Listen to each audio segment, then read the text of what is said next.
I recently built a ranged assassin, which you can see in the past videos, and I'm going to go back to that because I'm going to try this.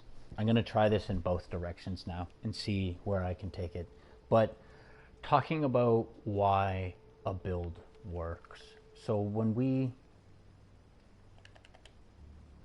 I've taken this in a chaotic minion sense. So my minions are strong because I've put into it, right? You have minion strength, you have minion life, minion shield, cast speed. I've got a couple jewels here. Now I'm going to have to read into it. So you're not allowed to use the same gem twice, the same supporting gem twice. But I don't know if that's the case with jewels. I'm just making the assumption, again, that this and this are possible to use at the same time because they're both the same thing. I'll have to look into that. If not, I can make myself stronger by throwing something else in there. So maybe I just sell one of these gems and try and buy something of an equivalent. So I'm going to talk a little bit about why the minions work and why they don't work in my other build. I'm going to talk about the chaos and what I've done in this particular manner and how I could take it in a different route, but I'd essentially be minimizing myself, or I'd be strengthening a skill that I wouldn't necessarily have a lot of dexterity in. So this is why I think a physical chaotic player is stronger than a chaos witch. So coming into the assassin and the ranger area, you're gonna have things like chaos damage increase, right? We're not so much worried about the physical increase because we don't do that, but we're more interested in that skill. Now here I've kind of shuffled some things around. So again, we've got some damage over time, right? Which is basically what I do. And then we have chaos. And then coming down here, we have chaos multiplier and we have chaos, right? Coming over here, it just talks about poison. So if where is it? Here we go. So when you read, so if I were to use something like this, I wouldn't necessarily be interested in the daggers. The attack damage, see, now I could potentially use that, but here's where that comes in. And then increase total recovery per second from life leached. Now, that third one is a general statement. The second one deals with something. So when you talk about attack damage, you're not talking about a spell, you're talking about the swing of a sword. So for example,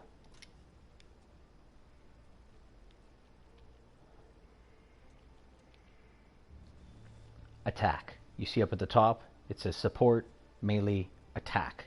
So if we had, there you go, Pestilent Strike is an attack. So I have to perform as a witch a physical attack, which would be like, I think it's called the Cobra Strike for the assassin.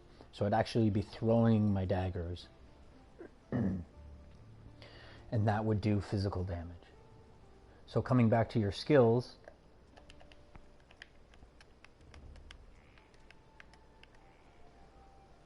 12% increased damage with ailments from attacks. So I'm only getting an increase in ailments when I use my one physical attack that I potentially could give my witch while wielding a dagger. Well, I wield a dagger, so that's why I potentially thought of going this route. Now, here's the interesting thing. As a witch, I talked about this in the assassin build. So I could use Cobra as a vector in the witch's case, and in the assassin's case, but more so in the witch's case. So basically, what I would be more interested in is, because I'm already stacked over time with most of my skills, right? Chaos and so on and so forth, that my multipliers are nice too for a witch. I don't know. So a vector is basically, I don't care how strong the missiles are. I'm more interested in how much damage it does once the missile has landed. So how much chaos damage or poison damage am I doing to you once that missile has hit?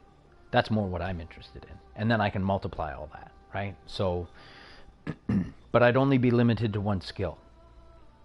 And I may only need one skill with the witch, right? So I could potentially take the build in that direction, or what I could do that might be more interesting and cost less would be the critical strike modifier. So I could potentially take the rest of this and then something like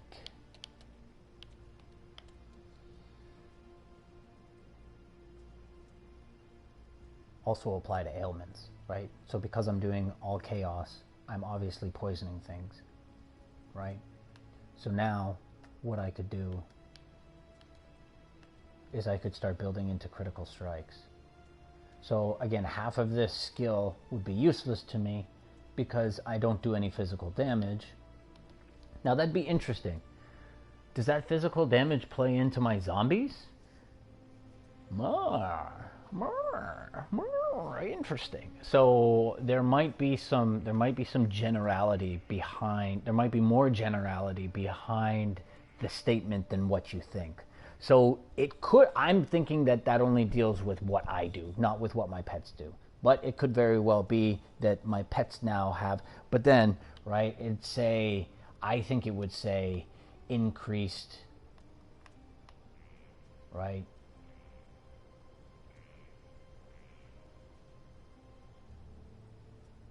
You have to be it'd almost be specific, like minions deal increased damage. Like that's where I think that comes in, right? So I'm not, again, I still think that half of this skill is going to not even matter to me. But I'd be more interested in the critical chance, right? So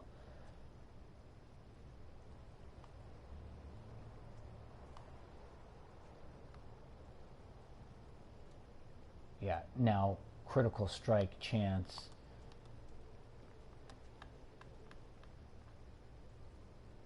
Yeah. Increased critical strike chance, increased strike multiplier, right? I'm assuming. Now, is the word strike associated? See, I'm going to say that the word strike is associated with everything. Doesn't matter, right? So I'm going to say that it happens with a spell and with an attack. It doesn't really matter. So if you wanted to build into a critical sense, then this is where you could take that. So we could kind of go, like I've got a few extra that I could start tossing into. So now, so again, also coming back over to here, would it maybe be worth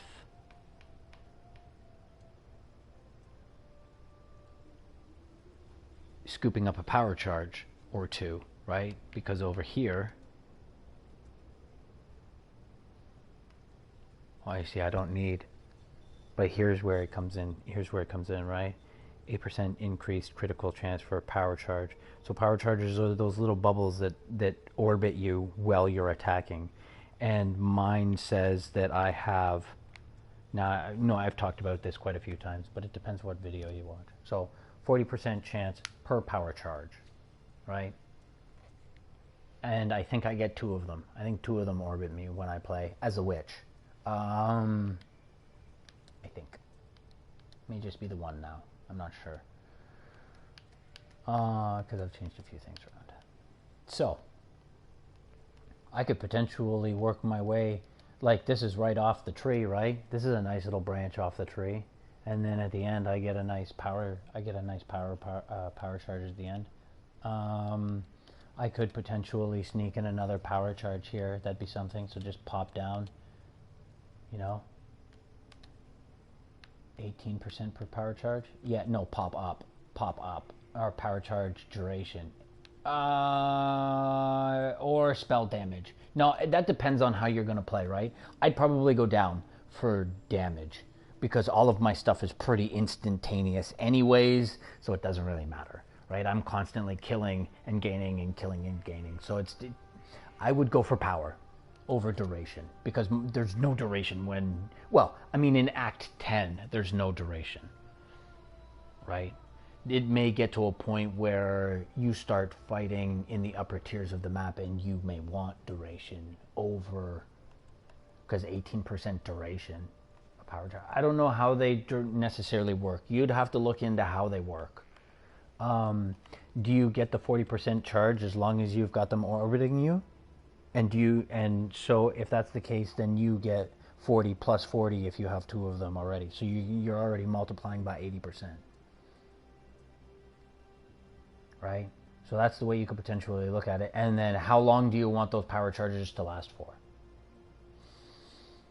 So now, do the power charges come with only attacks or just kills or both, right?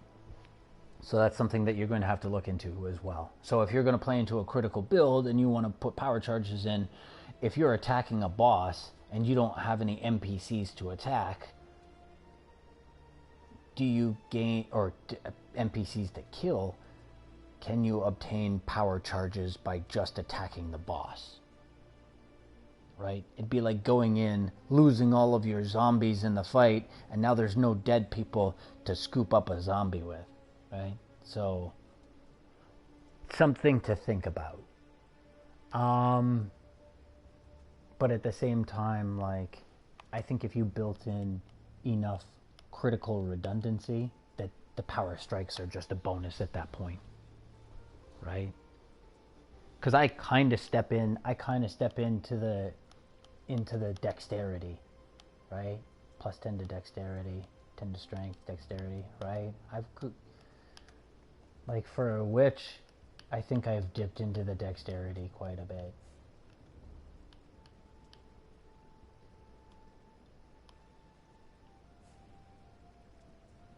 So increased projectile damage. So a projectile is, I believe my essence drain is considered a projectile. Like it's a spell that has a projectile that hits something. So there's keywords in there, right? So on hit, because curses don't hit. So on hit, and it's a projectile. So I could potentially increase the projectile damage. Now, do I really want to as a witch? I don't know yet. We'll have to see about that when we get a little higher up. Yeah, I'll probably end up going critical, and that's it.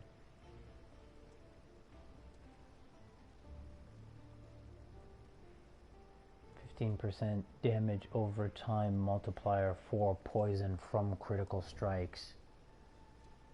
See, so that's a general statement. So if I do a critical strike, it didn't tell me what type of critical strike it's from, right? Critical strikes with a dagger, right? That's a prime example below that. So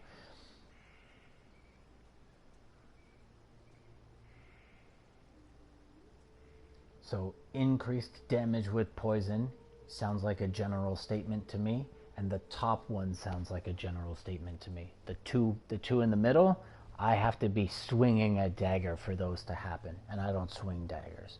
So I could potentially pop two out of that skill, right? But then as I get there, on hit, ailments from attack, right? So increased poison duration. Basically, most of what I'm building into as a witch, that'd be useless, right? So I wouldn't really see. I was really hoping for something nice, and now that I start looking at this and I start reading into it a bit more, this might be interesting for my assassin in here somewhere. Projectile speed and damage, like this is pretty decent in here, and that's right off the tree as well. So going to the assassin, because I haven't spilt into minion, life, energy, damage, anything like that, they're super squishy. So the stone golem would be useless for the assassin because it dies too quick. It doesn't taunt much. And when it does taunt something, it just ends up dead anyways. So it's kind of useless to have. So what I've opted for right now is the fire golem, which gives me a 10% increase in damage. I could throw a chaos golem in there. That might be interesting. But even still, like it, I don't know. They're both going to be really squishy. I think I might get more out of the chaos golem. For the assassin. Now the stone golem might work better with my witch because my minions are like a lot of my, or half of my skills are put into minions, right? So my stone golem would be strong enough to actually taunt something and then fight it for a while so I wouldn't die. And there are some instances that I have run across in the mines where I've died after killing an NPC because they have an activation on death which targets me. So if I had the stone golem and it's strong enough to actually taunt everything, or hopefully the things that I need it to taunt, then I should be less likely to be targeted.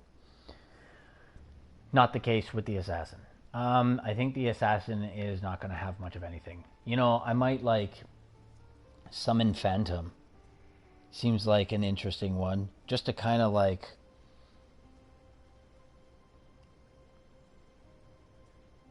they don't live long anyways. And they're kind of like a support, right? So when I do something, they activate automatically. I don't have to worry about pushing a button, right? So I could have them come out, throw some chaos damage out, and who cares if they die? I'm constantly killing things with the assassin anyways. I do it with my zombies in this build. So in this build, and the zombies don't kill enough for it to, I guess if I was more actively using my horde as I do in the mines, this summon Phantom support works much better because my zombies are engaged more. I'm still doing a lot of killing with my auras. My auras happen to be like my main game right now. But that's just because I haven't gotten to a point where I'm doing something different, right? I may end up having to modify this a bit.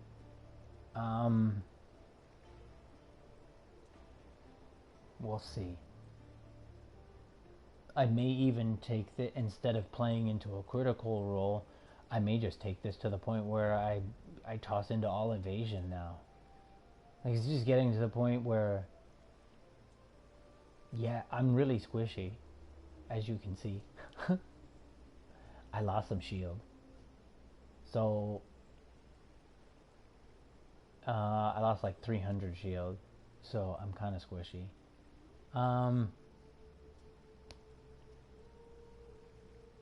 But I mean, I managed to beat the whole. I managed to beat, like, there's still end game content that I need to reach for, but again, like, I don't have, right, still new to the game, and I still, like, now that I have a build that I'm happy with, I can now start upgrading the quality of the gems with this character. I think I kind of came to the realization of this build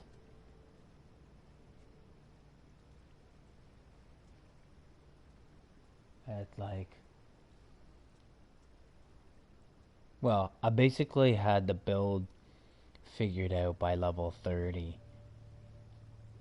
of where I wanted to take it, and then I think by level 50 I had strengthened it, and I think by level 60 I had pretty well honed it, and now from here I've honed it even more, right? And there are still some things that are missing. Like, I could be stronger. Like, this is definitely an incomplete build. My flasks need to be, like, all my gear needs to be stronger, not just my gems, right? And I could, and not to mention, like, I could be stronger in the sense that I don't need to have these speed potions on. So I'm still playing with collecting currency, and not just currency, but I talked about that, like sulfur too, right? And vowels, right? On my assassin, I managed to be able to squeeze in 3 auras. Yeah. But then, as I was leveling one of the auras, because I'd thrown it in late in the game, and it was level 1. By the time I had leveled it to like level 7, I could no longer use it. My mana kept getting smaller and smaller and smaller and smaller. So what I did is I went out and I bought the exact same skill, but level 1 again. And then what I'm going to do is I'll probably take it up maybe one level or so, 1 or 2 levels, maybe 1 or 2 levels, right? Because you get an extra percentage or so out of that. And then I'll lock the gem. No more leveling. Then I really don't care, right? And then that'll be like, what it is it's precision. So it's increased critical chance. So, yeah. So, so be careful of the English when you're reading into your passive skills.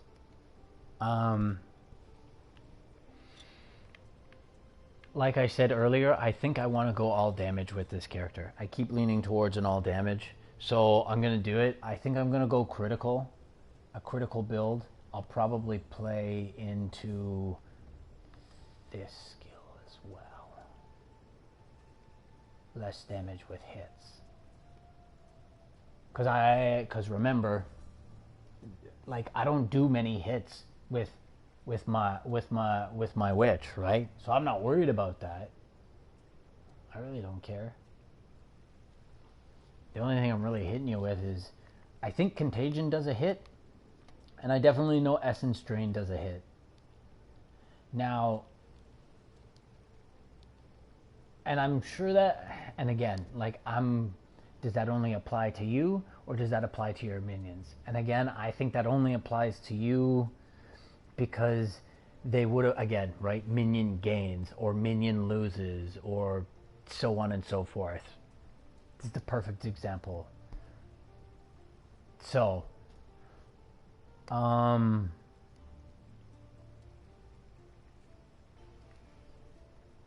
yeah,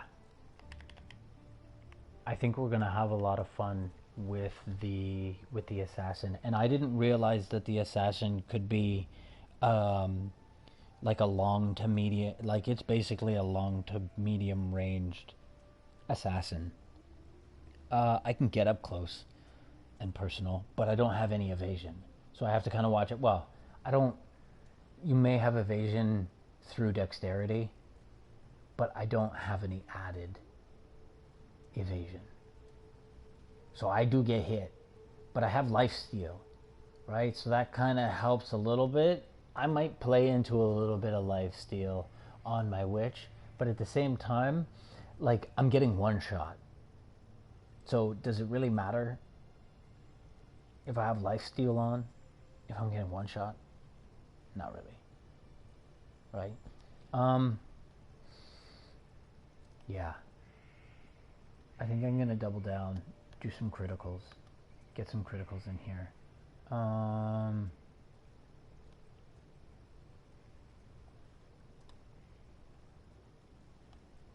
Which means I'll have to see about, right? Because I still do elemental damage now, because my minions do elemental damage. So again, like, this is my own opinion. You'd have to read into it. Do your minions do more damage when it's a blank statement, like a general statement like this? And I would assume that it would. I don't know. I like to assume the positive side and say yes, but that could very well just be me, right? Because then you would have something maybe like minions do more elemental damage. Maybe there's a skill in there that, you know, that actually states, and if then that's the case, you're going to have to do a little bit of digging to figure out whether or not these statements actually mean what they mean.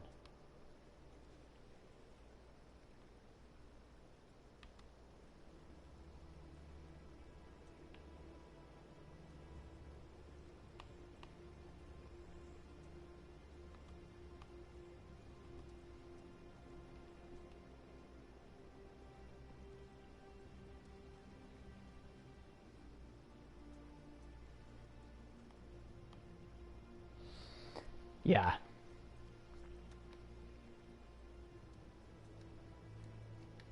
So remember, hits can be with anything, but attacks, right? Attacks are physical, and then spell damage or spell, you know, I think it'll say spell attacks. So just things to keep in mind, or dagger or daggers. You have to keep in mind that, right? Like, do you have 2 daggers on, or do you only have 1 dagger equipped?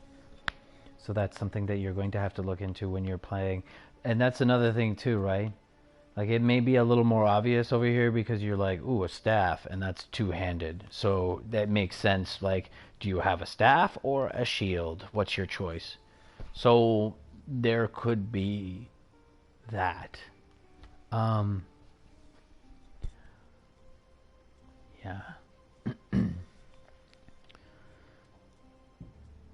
It'd be interesting to make like a full minion build. I think a full minion build would be pretty interesting.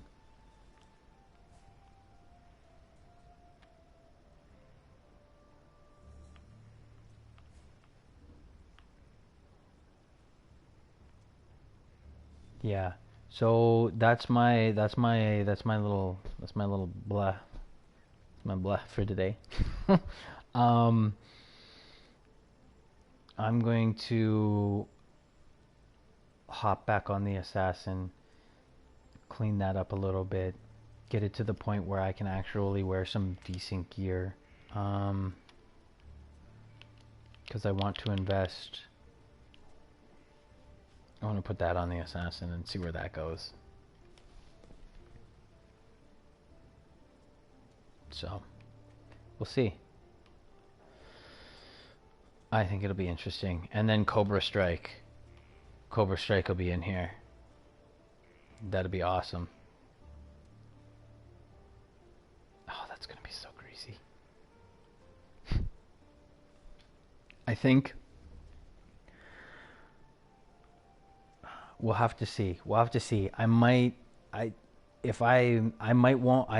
only want 1 blue in there. I still think I want a red in there because you can get some damage. You can get some damage gems from reds.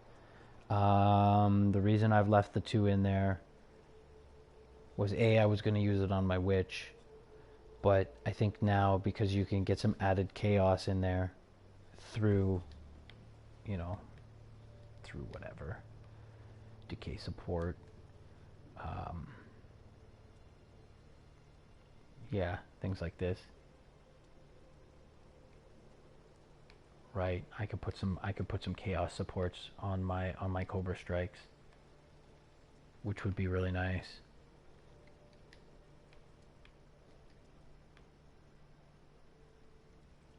Things like this too, right? Chance to poison on hit. Oh, some of these are so tasty. I can't wait to get my assassin built up. I think it's going to be really strong. So, yeah, on to it. I'll see you guys later.